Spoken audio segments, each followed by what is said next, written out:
This program is brought to you by Toby Peanuts. We are nuts. Toby, Toby Peanuts, your everyday delight. Anytime, any place, everything feels right. Toby Peanuts, the joy has just begun. Sometimes letting it out can make a big difference. Oh, yes. And sometimes you gotta let your heart speak. Yes,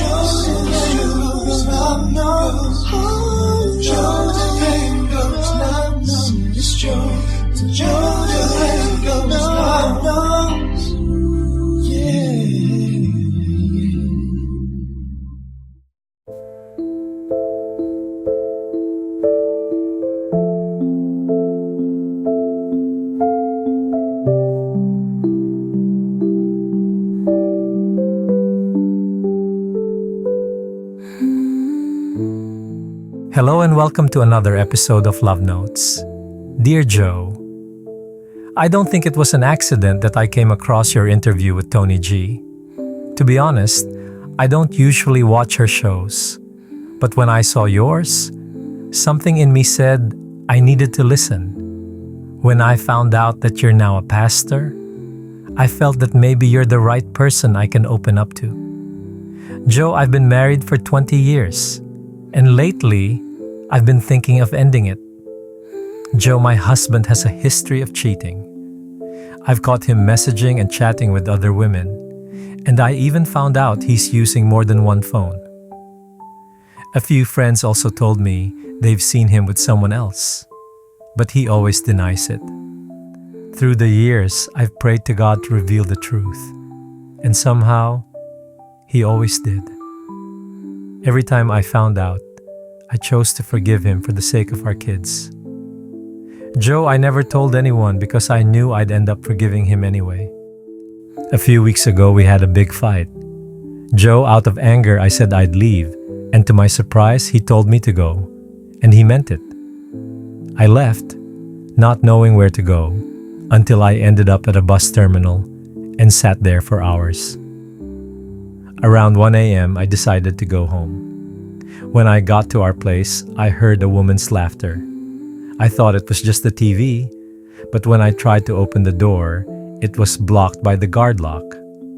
My husband looked shocked to see me, and instead of letting me in, he asked why I came back. Joe, that's when I knew something was wrong. I looked around, tried to open the maid's room. It was locked. When I insisted, a woman came out. That moment broke me. He claimed he met her that same night at a coffee shop and just brought her home to talk. But honestly, I didn't believe a word of it. Later on, he made another confession that he had an affair years ago and had a child with another woman. Hearing that crushed me completely. Joe, I didn't talk to him for days. Then one weekend, I caught him again, this time at a restaurant with the same woman. I confronted them and out of anger, poured a glass of water on her.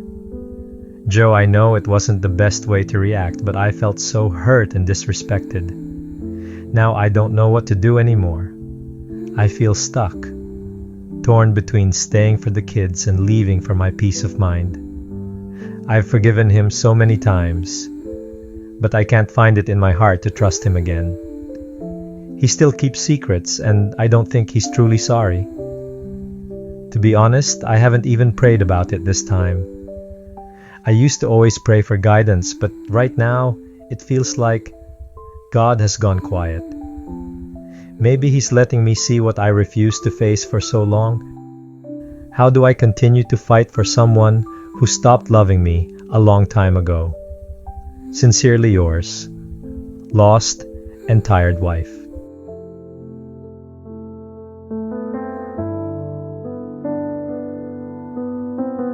Dear lost and tired wife, you've carried so much for so long. The weight of betrayal, the pain of disappointment, and the quiet tears that no one else sees. You've learned how to smile through the hurt, how to act strong for your children, and how to keep believing that somehow things will get better. You stayed because you loved him. You stayed because you believed in the vows you made before God. You stayed because you wanted to keep your family whole. And for years, that love became your reason to forgive, again and again. But love, no matter how deep, cannot heal someone who refuses to change. You can pour out every ounce of grace you have, but if the other person keeps choosing deception, that love begins to fade. Not because you stopped loving, but because your heart finally understands that love shouldn't hurt this much. You asked if God is telling you to stay or setting you free. Maybe the answer isn't in the words you're waiting to hear, but in what He's already showing you. Maybe that night, when you found Him with someone else, wasn't a punishment, but God's mercy. Because sometimes the truth we discover in pain is the only thing strong enough to free us from denial. You see, God doesn't want you to live in fear, doubt, or humiliation. He doesn't ask you to keep forgiving someone who uses your forgiveness as a shield to keep doing wrong. Forgiveness is sacred, but it isn't supposed to be your prison. And maybe this time, God isn't asking you to fight for your marriage. Maybe He's asking you to fight for yourself, for your peace, your dignity, and your healing. Because the same God who saw your tears all those nights is the same God who can rebuild your heart, stronger, wiser, and whole again. You don't need to rush the healing. You don't even have to make a decision tonight. Just take the next small step, the one that brings you closer to peace, whether that means staying to rebuild or walking away to recover. God will meet you there. Remember this, the woman who once cried herself to sleep will one day wake up and realize she survived. That's when you'll see you never lost everything. You simply lost what was never meant to stay. And in that quiet space where love finally breaks, grace begins to rebuild what's truly yours.